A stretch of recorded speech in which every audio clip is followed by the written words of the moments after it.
Good evening, and thank you for joining us. I'm Craig Davis, Director of Adult Services, and on behalf of everyone at the Chicago Public Library, welcome. Tonight's virtual program is another in our ongoing series of literary, cultural, and civic programming. During tonight's program, we'll be monitoring an online chat for questions from the audience for a brief Q&A following the conversation. So please feel free to ask questions in the chat.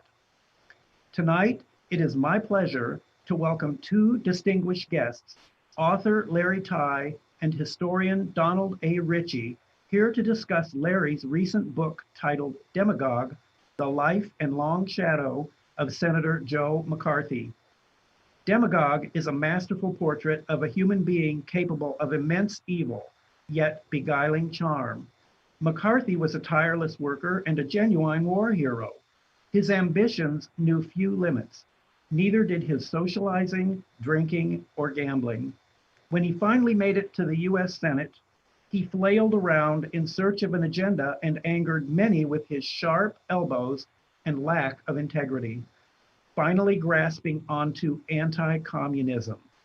By recklessly charging treason against everyone, from George Marshall to much of the State Department, he became the most influential and controversial man in America.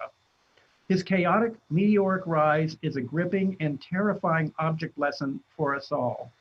Yet his equally sudden fall from fame offers reason for hope that, given the rope, most American demagogues eventually hang themselves. Best-selling author Larry Tye has written several books, and last appeared here at the Chicago Public Library in 2016 to discuss Bobby Kennedy, The Making of a Liberal Icon. His other titles include Satchel, as well as Superman, The Father of Spin, Homelands, and Rising from the Rails, and co-author with Kitty Dukakis on Shock.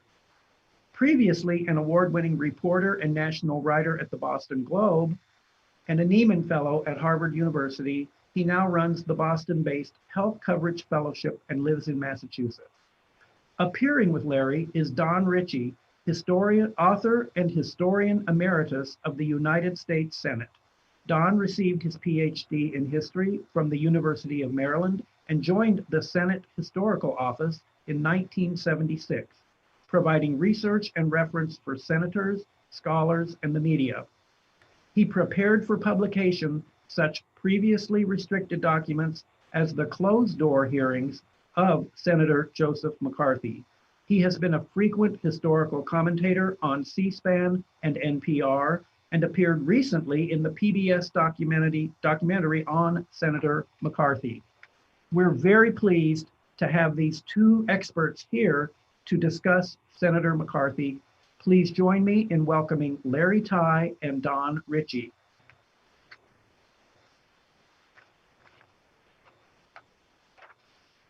Well, good evening. I'm very pleased to be here to speak with Larry Tye, who's an author whose work I admire very greatly, and I have a lot of questions for him tonight. One of which is, how does a biographer decide what subjects he's going to write about? Because Larry's books have been about three very different individuals, his biographies of Satchel Paige, Robert Kennedy, and Joe McCarthy.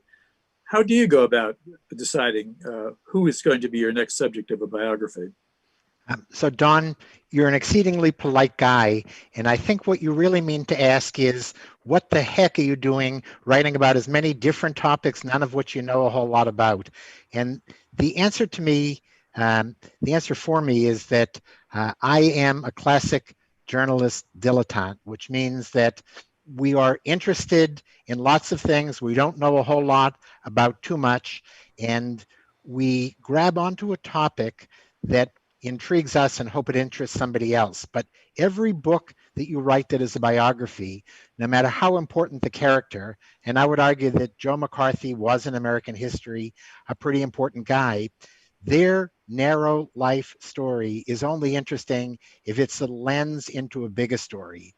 And so with Bobby Kennedy, Writing about him was partly about Bobby Kennedy and partly a look at how America changed from the era of the conservative 1950s to the tumultuous 1960s. Joe McCarthy was an interesting story to me, as my title suggests, because I thought that he was the archetypal American demagogue. He was the embodiment of all the demagogues that came before, from Huey Long to the Jew-baiting radio preacher from Michigan, Father Charles Coughlin. And he set the playbook for all the demagogues who came after, from George Wallace and David Duke to, and I want to say this with some conviction because it's the first time I've been able to say this in a book talk, to ex-President Donald Trump. And so I think that the story is partly what you find interesting and what you can sell to a publisher, but partly the bigger issues that somebody's life opens up for you and hopefully for readers. Well, it seems like a very large leap to go from writing about a liberal icon, Robert Kennedy, to writing about someone you call a demagogue and who you describe as a bully in the book. How do you make this jump from Kennedy to McCarthy? With some pain. And the truth is that one of the things that piqued my interest in Joe McCarthy was an interview that I did for the Bobby Kennedy book, 450 interviews, but there was only one of those that was truly essential. And it was with a woman named Ethel Kennedy, Bobby's widow. And she said something to me that I couldn't get out of my head. She said that Joe McCarthy might have been a monster to much of America, but to Ethel and Bobby, he was just plain good fun. Now, there are a lot of adjectives I can imagine being applied to Joe McCarthy, but good fun aren't ones that I would have thought as my first choice. And I wondered what it was about him that led Ethel to say that he was good fun. And in looking at Joe McCarthy and in looking at him with help from eminent historians like you, I realized that he did have, in fact, this incredibly charming side. I would have loved to have gone out for a beer at night with Joe McCarthy. It's just during the day that I wouldn't have wanted to run into him at one of his hearings. And so what I found from the documents that you made available and from other documents that I saw was that there were two interesting sides to this guy. He had a fun side. He had an evil side that was even worse than what we thought. And it was, so going from Bobby Kennedy, who was a guy who I adored, to Joe McCarthy was a huge transition. And my reward to myself and my publisher's reward to me for having spent 3 years with Joe McCarthy is that my next book is on 3 guys named Ellington, Armstrong, and Basie. And I think that spending joyous time with 3 great jazzmen like that is something that I think I've earned the right to after all this time with evil Joe McCarthy. It sounds like the right antidote. You talked about documents, and I'm glad you did, because historians and researchers always find that when they get into the documents, stories are much more complicated. Individuals are perhaps more interesting in different ways than they anticipated. And you had the distinct privilege of being the very first historian to go into Joe McCarthy's papers. Can you describe that, and what did those papers really reveal to you about him? Sure, and I think I can actually say something about them that I haven't been able to say in previous talks that I've done and sessions I've done with you, that these papers were, in a way, the golden grail that biographers have been waiting for 70 years to get access to. And when Joe McCarthy's widow donated all of his personal and professional papers, which included everything from his love letters to his Senate files to all sorts of documents stamped top secret, she left those documents to his alma mater, to Marquette University, with the provision that they would become public in one of 2 instances. Either when his daughter said yes, and that was the only survivor of the wife and Joe, or when the daughter died. And for 60 years, the daughter had been saying no. And for some reason, I asked and I asked again, and then I gave up. And exactly a week after I told my wife and my publisher that we weren't going to get access, I got an email from the archivist at Marquette saying the daughter has decided to give you access. And I don't know why she did it. And I would normally not have identified her as the one who did it because I wanted to protect her privacy. But very sadly, a few weeks ago, Joe McCarthy's daughter died. And so these papers would have become public on her death. Instead, they became public 2.5 years earlier when she opened them up to me. And with those papers, with all the 9,000 pages of transcripts of his closed door hearings, and 2/3 of the hearings that McCarthy held were behind closed doors, with those documents, which pointed out that once reporters were kicked out the door and the public was kicked out the door, any notion of decency or restraint went out the door with them. And those documents also showed, as you pointed out to me, and as was clear in reading them, that in the morning, Joe McCarthy was a relatively reasonable interrogator. In the afternoon, after his trademark lunch of a hamburger, a raw onion, and plenty of whiskey, he was anything but sane and reasonable and sober. And in the afternoon, you definitely didn't want to be in front of Joe McCarthy. So I had the closed door hearing transcripts, which nobody had done a deep dive into. I had the personal and professional papers, which nobody had seen at all. And there was one other trove of documents that I had, and that was something that showed up at the foot of my driveway early one morning. And they were thousands of pages of medical records from Bethesda Naval Hospital that somebody at Bethesda or at the National Archives and Records Administration decided, for a reason that is still unknown to me, to make public. After half a century, those kinds of medical records can be made public if it's a public enough figure, but they're generally not. And so with all those troves of documents, if I couldn't say something new about Joe McCarthy, then shame on me.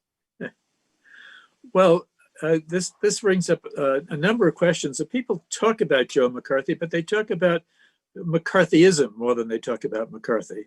And I suspect a lot of people who use the term McCarthyism really don't know who Joe McCarthy was. So could you explain to us what McCarthyism was, and did Joe McCarthy create it? Yes, so McCarthyism was a shorthand name given to a lot of really bad things. Everything from reckless accusation to political double dealing. It became a catch-all phrase in the same way that someday we may look and say Trumpism becomes a catch-all phrase for the worst of what a political figure represents. And I want to answer your question by taking our listeners to one moment that I think captured who Joe McCarthy was and what McCarthyism was. And that was in February 1950 in a place that Joe McCarthy's staff referred to as Wheeling, West by God, Virginia. And Joe McCarthy showed up there that day to deliver an evening speech on the most sacred of days for Republicans in America, on Abe Lincoln's birthday, the anniversary of Abe Lincoln's birthday. And if you were a prominent senator, you'd be invited to places like Washington or Boston, New York or Chicago to give the Lincoln Day dinner speech. When you were Joe McCarthy, a backbencher from Wisconsin who looked destined to become a one-term senator, you got invited to somewhere like Wheeling, West Virginia. And he showed up there that night with 2 speeches in his briefcase. One was a snoozer on national housing policy. And Don, if he had delivered that speech that night, 70 years later, the Chicago Public Library wouldn't have invited us in to talk about him. But instead, he reached deeper into his briefcase. He pulled out a sheaf of papers and he said, I have in my hand the list of 205 communists at the US State Department. Now, what he had in his hand that night might have been his grocery list. It might have been a recycled series of names from other committees, the House Un-American Activities Committee. All we can say for sure is, because I've seen all the transcripts in his files of this, we can say for sure it wasn't a list of 205 spies in the State Department. But it didn't matter. What mattered to Joe McCarthy was that within 2 days, he was on page 1 of every newspaper in America. And this senator who was desperate for an issue to put him on page one, and who was opportunistic enough that it didn't matter whether it was a truth or a fabrication. He had done what he wanted to do. McCarthyism was born that night in Wheeling, and he never looked back.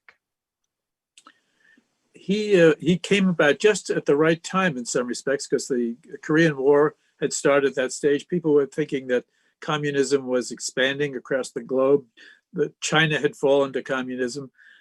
He provided an easy answer to this subversion in the government. Do you think the public looks for easy answers sometimes for difficult questions? So I can't resist answering that by partly looking at the guy who left on Air Force One yesterday.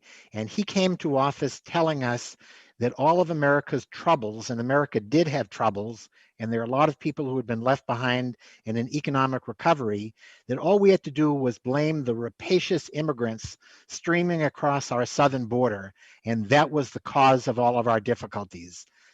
Half a century before, Joe McCarthy offered an equally fatuous answer, an equally convenient scapegoat. And we were so scared back then in the 1950s that we were, at the time of his West Virginia speech, we were starting to teach our school children that when the evil Soviet Empire sent an atomic bomb our way, all we had to do as school children was what they called duck and cover. Just duck under our desks and cover our head, and we would be okay. And that is how afraid we were. And Joe McCarthy offered not any evidence, but he offered an easier to grasp answer than anybody in the Red Scares that came before had ever offered. Other people had offered vague names and general charges. Joe McCarthy knew if he didn't just say there were traitors there, but if you named and counted the traitors, people would believe you, they would be afraid, and they would name the movement after you. Well, actually, McCarthy still has his defenders, and they've pointed to the Venona transcripts, which were released in 1995, that showed that the United States had broken the Soviet code and been able to read transcripts of conversations or messages from Soviet agents in the United States during World War II. And these folks who have pointed to Venona say, well, that shows that McCarthy was right. How do you respond to that? I respond to that by having gone to the guy who probably knows Venona better than anybody else, a wonderful historian named John Haynes, and asked him, he was the one who did the best writing on Venona, and I asked him to cross-check Venona's names with McCarthy's names. And there were miraculously several names that turned up on the Venona list of known spies that McCarthy had named. But generally, he wasn't the first one to name them. They were people that were known already. And most of the names that McCarthy named were not on the Venona list. Most of them were not spies. Most of them, in the Don Ritchie words, were liberal union activists, more likely than real communists. And I want to answer your question by telling a joke that was making the rounds in Joe McCarthy's day. And that was that Joe McCarthy could have been dropped into the middle of Red Square on May Day and not known how to pick out an actual communist. And I think that that's not far off the mark, that there were communists in the government, but the 24-karat spies were long gone by the time Joe McCarthy got into the act. Yes, and of course he accused secretaries of state like Dean Acheson and George Marshall. He accused prominent individuals, none of whom have had any evidence of disloyalty shown against them. Now, you mentioned on a couple of occasions now our former president, and there is a surprising link between Joe McCarthy and Donald Trump, and that was Joe McCarthy's chief aide in the Senate, a man named Roy Cohen. And I wondered if you could talk a little bit about how important was Cohen to McCarthy, and what is his link to the later politics? So for anybody who doesn't remember who Roy Cohen was, he was a brilliant and arrogant young lawyer from New York. And when Joe McCarthy, at the start of 1953, in the Eisenhower landslide, when McCarthy's became part of the majority party in Congress, and took over the all-powerful Senate Permanent Subcommittee on Investigation, he needed a chief of staff. And he thought long and hard about hiring Bobby Kennedy, but instead he brought him in for the #2 job. And he hired this young lawyer from New York named Roy Cohn, who had an actual track record of prosecuting communists. And he brought him in as his sidekick. And Roy Cohn was exceedingly important in everything that Joe McCarthy did from the moment that he was hired till the moment of McCarthy's downfall. And yet, people like Bobby Kennedy wanted to blame all of the evil things that McCarthy did on Roy Cohn. And I think we can't lose sight of the fact that Joe McCarthy was the boss, he was the mentor, Roy Cohn was the protege. Bobby Kennedy had a wonderful metaphor that he used. He said, Roy Cohn took Joe McCarthy up the mountain in a toboggan, and they went down with no brakes. And it sure was an exciting ride on the way down, but they knew they were going to crash. And that is a convenient metaphor for Bobby Kennedy to use to absolve Joe McCarthy. I think that the truth is that Roy Cohn reinforced every evil instinct in Joe McCarthy, but those instincts were there before and after Roy Cohn, and it is Joe McCarthy who is to blame. We flash forward 50 years from that time where Roy Cohn worked for Joe McCarthy, and there was a young real estate tycoon in New York named Donald Trump. And Donald Trump and his dad, Fred, were looking for just the right guy to come in and tutor Trump in the ways of hardball politics. And they found a no longer young lawyer and fixer named Roy Cohn. And Roy Cohn transmitted to Donald Trump all the lessons he had learned at Joe McCarthy's knee. And it is not accidental, and it is not just because I'm trying to sell books, that I say that Roy Cohn was the very definite flesh and blood through line from demagogue Joe McCarthy to demagogue and ex-president Donald Trump. One thing about demagogues is they're usually pretty skillful in being able to manipulate the media to get the headlines.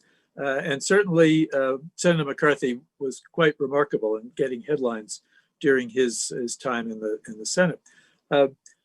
What was the role of the media? How did they, in a sense, facilitate McCarthy's crusade?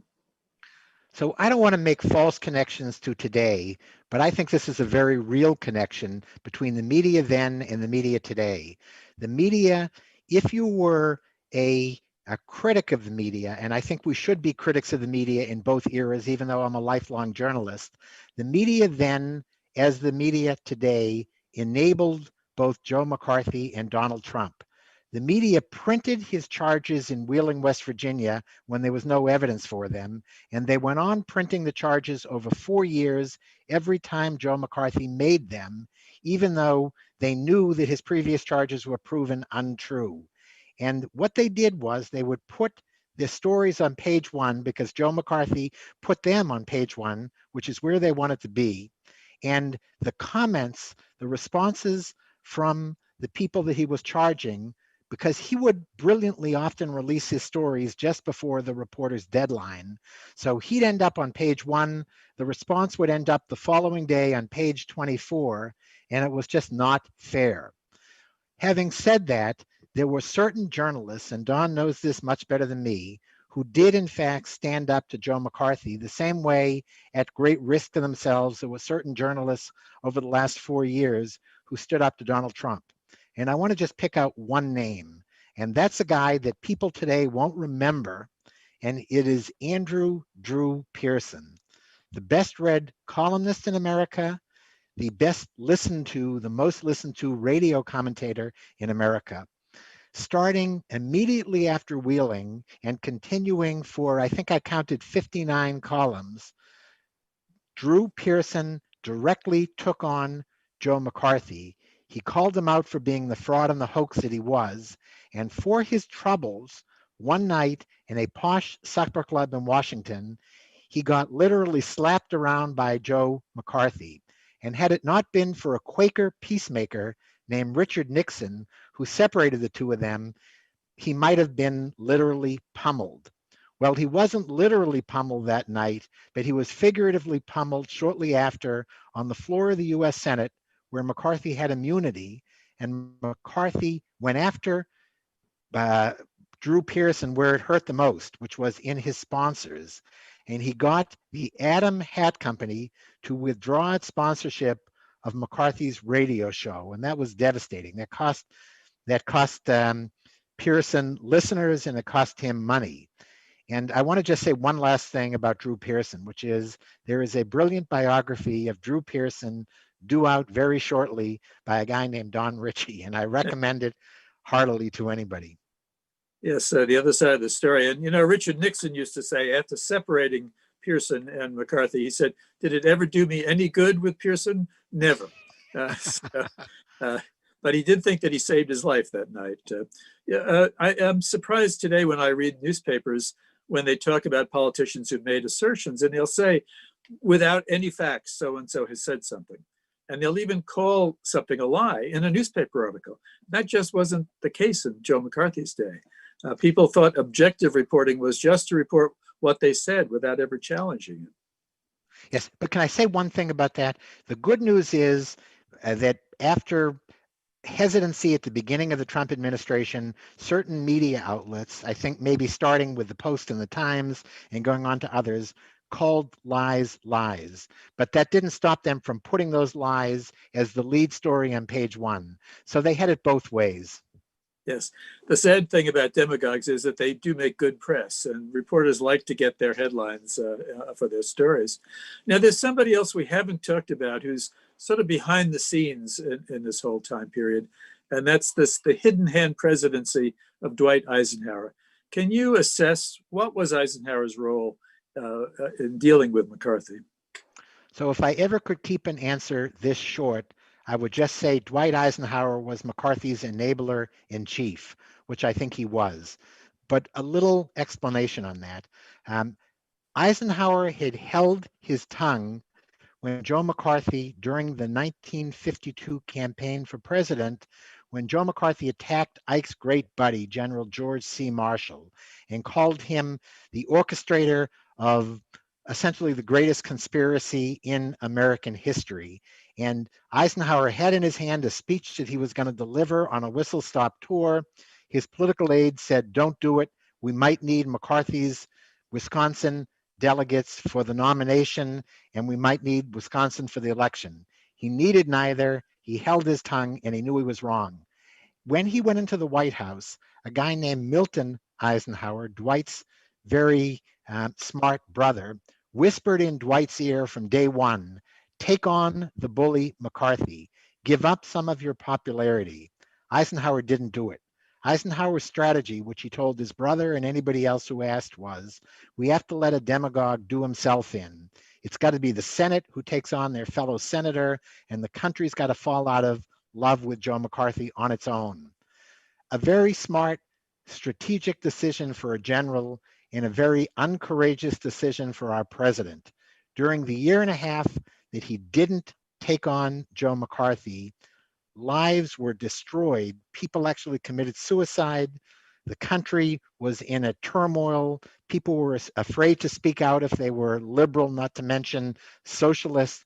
The only one who had the popularity to take on and take down Joe McCarthy was the president, who wouldn't do it. In some degree, one of the things that took down Joe McCarthy was the television camera. He was our first TV demagogue. And people, when they think back upon him, probably if they remember any incident, they remember the Army McCarthy hearings. And I wondered if you could sort of tell us exactly what was going on there and how did that undermine McCarthy's credibility? So what was going on is the Army was leveling charges of manipulation against McCarthy. McCarthy was saying that the Army was housing nests of spies, and the Senate sort of wrung their hands and said, we're going to hold a set of hearings to figure out what's what here. They held hearings. The Army hired a very smart leprechaun-like lawyer from Boston named Joe Welch. And in the middle of those hearings, Welch uttered what may be the most famous words that have ever come out of the mouth of a lawyer in American history. And they were, "Have you no sense of decency? At long last, have you no decency, Senator?" He uttered those words when McCarthy attacked Welch's young associate, calling him a communist.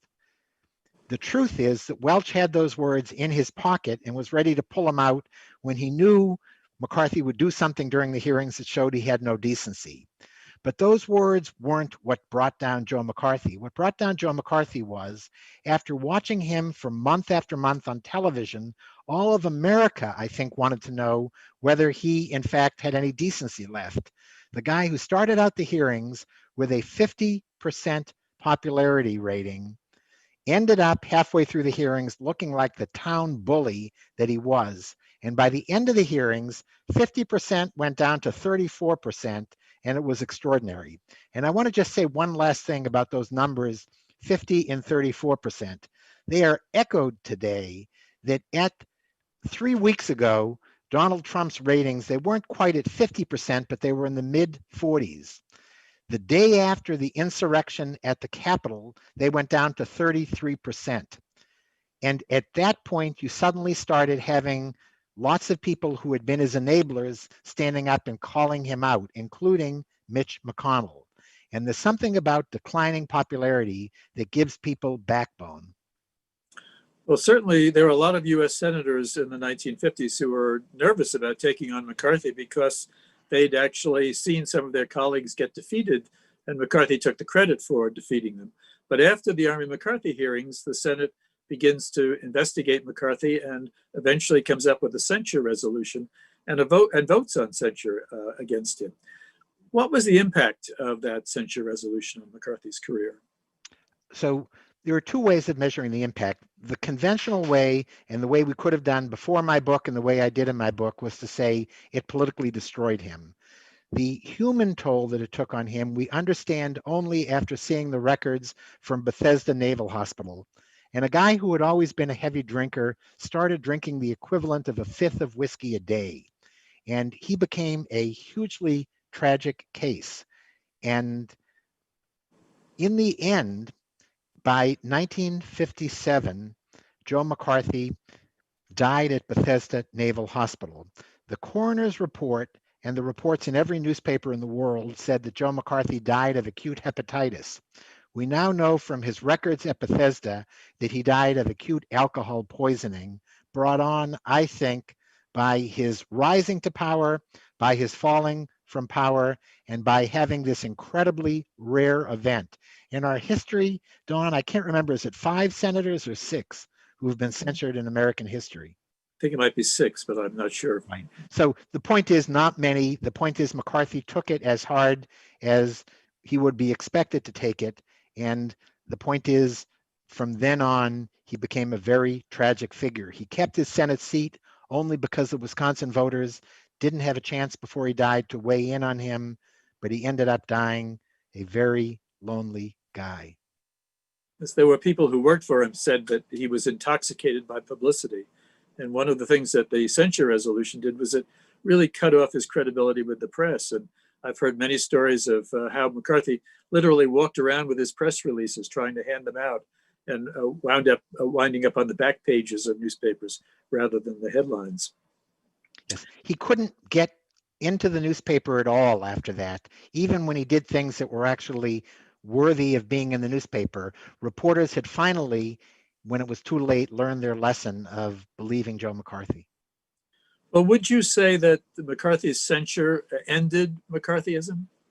No, I would say that in 1957, outside of Appleton, Wisconsin, they buried Joe McCarthy. And as we've seen in the last 4 years, in the year 2020, we may be beginning to bury McCarthyism, but it was alive and well in all its rare form over the last 4 years. And I would say if I had one correction to make in my book, it would be to go back and say, I said he was the archetypal demagogue in American history.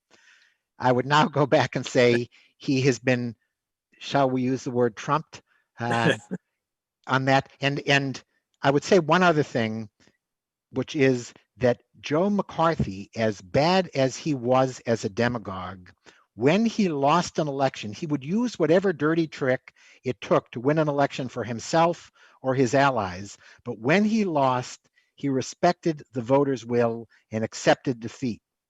That is not always the case for demagogues in American history.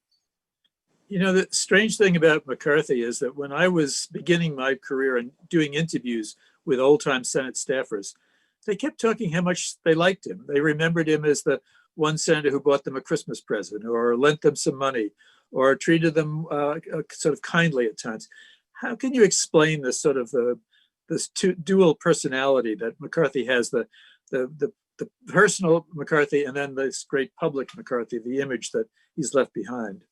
So without putting too much weight on sports, sports was a metaphor for Joe McCarthy. He was a boxer before college, and during college he taught boxing, and to him politics was a game much like boxing. You went in and fought like heck during the day when you were in the boxing ring, and at night you invited your opponent out for a drink. And he actually invited fellow senators who he had savaged during the day or actual witnesses at hearings out for a drink at night. He had this extraordinary, charming side to him, and we can never lose sight of that side of every demagogue, because if they didn't have charm, they would never have risen to power. It wasn't just on the back of a big lie that they rose to power. It was the fact that they had a certain common touch, and McCarthy had that in huge fashion, but any good and any charm was outweighed by his malevolence. I think the most startling image that I've heard in some of the interviews I did was McCarthy having savaged someone on the floor of the Senate, putting his arm around that same person as they walked out the door as if they were good old friends. And some of them accepted it, and some of them were absolutely astonished that he would act that way. But the contradictions in the man make him worthwhile studying and worthwhile reading a book about, I'd say. I think we're getting to the point now where we might be able to take some questions from the audience who are listening here. And we'd be happy to open this up for general discussion at this stage. Yes, gentlemen, we have several questions here, and I think we might be able to get to most of them. Our first question was presented online, and our guest asks, what was the most surprising thing you learned about McCarthy? Is there any significant misinterpretation of him by history at this point? Yes, so I'm glad somebody asked that question. And the most surprising thing was that I found out in one very important fact about his history that he was shockingly telling the truth. And that was, he called himself in his first statewide campaign Tail Gunner Joe, and said he had been a war hero in the Marines in the South Pacific during World War II, and he had gone up under enemy fire as a tail gunner. And all the press at the time and his political opponents said, no, you were a land-based intelligence agent and you were on the ground, and any invention about being a tail gunner is scurrilous and does a disservice to your fellow soldiers. Well, in the records that I saw at Marquette University, I saw his real-time World War II diaries and letters from his squad mates. And the bottom line is, his official duty was as a land-based intelligence officer. He volunteered for missions in the plane, in the back, as a tail gunner, came under enemy fire. He was the hero that he said he was. He deserved the dozen medals that he got. And what it shows to me is, if you lie often enough, on the rare occasions when you're telling the truth, nobody will believe you. Wow. Just as one of our watchers, in sort of tongue-in-cheek, says that it's a good thing McCarthy did not have a Twitter account at that time. So can I answer tongue-in-cheek, or only partly tongue-in-cheek?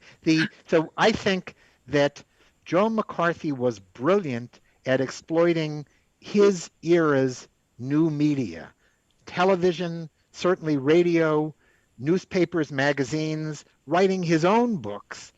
He did it in exactly the way that we can be assured if he were a politician today, he would have been out tweeting Donald Trump. He understood how the press worked. He understood how to exploit them, and he did that day after day. Wow. Um, of those who spoke out against McCarthy, aside from Welch, what one or two had the most impact and are most remembered in the history of this episode? So I want to say the one who's most remembered, and I think not rightfully, is Edward R. Murrow, the most famous radio and TV journalist probably in American history. And there was a wonderful movie called Good Night and Good Luck, which told the story of Edward R. Murrow taking down the bully Joe McCarthy. Well, Murrow himself admitted he was late to the game. He had devastating TV reports of McCarthy, but not until 1953. He was almost as late as Eisenhower was. And to me, the heroes were, we've already mentioned Drew Pearson. They were a cartoonist at the Washington Post named Herbert Bloch, known as Herblock, who wrote devastating cartoons of McCarthy, drew devastating cartoons. They were quiet reporters like Murray Martyr of the Washington Post. They were people who history has totally forgotten. There's one person that I want to mention in ending my answer that history hasn't forgotten. And the only reason today anybody remembers in America who Senator Margaret Chase Smith was because she took on Joe McCarthy in the early days when it was unpopular to do that. He savaged her, but history has remembered her very kindly. It's about the only really notable thing I think she did in her very long Senate career. And to me, it's an object lesson for senators who have enabled demagogues up until today, that you will not be remembered for playing to the base of a seemingly popular politician. You will be remembered for doing something courageous. And one other senator who was not courageous, but who wrote a book called Profiles in Courage, was Senator John F. Kennedy, who never voted on the censure of McCarthy. He said it was because he was sick in the hospital, but he never paired his vote. He never said before or afterwards how he would have voted. And he wrote a great book, but he didn't show the courage that he wanted others to show. Wow. I'm glad you mentioned her, because Margaret Chase was mentioned by one of the commentators over the last few days on one of the major news networks regarding exactly what you just said. Here's another question. Was McCarthy responsible for the so-called Lavender scare, which worked towards exposing suspected LGBT people at that time? So yes and no. Yes, he absolutely went after gays in the government with the young gay aide at his side, Roy Cohen. Extraordinary chutzpah and hypocrisy and whatever word you want to use to condemn him for that. But in fact, as with the Red Scare, the scare predated McCarthy. It lasted after he did, but he did go after gays in the government. And one theory on why he did that, and I have no evidence to prove it, but since we're talking about McCarthy and McCarthyism, I might as well throw the charge out there, was that Joe McCarthy was doing this as a fig leaf to cover up the fact that he was himself gay. Now, there were all kinds of charges about his sexual preferences given to the FBI. And speaking of hypocrisy, it was J. Edgar Hoover in the FBI who investigated these. But the bottom line is, the answer to the questioner's question is, Joe McCarthy went after gays, he went after Jews, he went after supposed Reds, you name it, he was out there attacking people. Wow. There, one other question.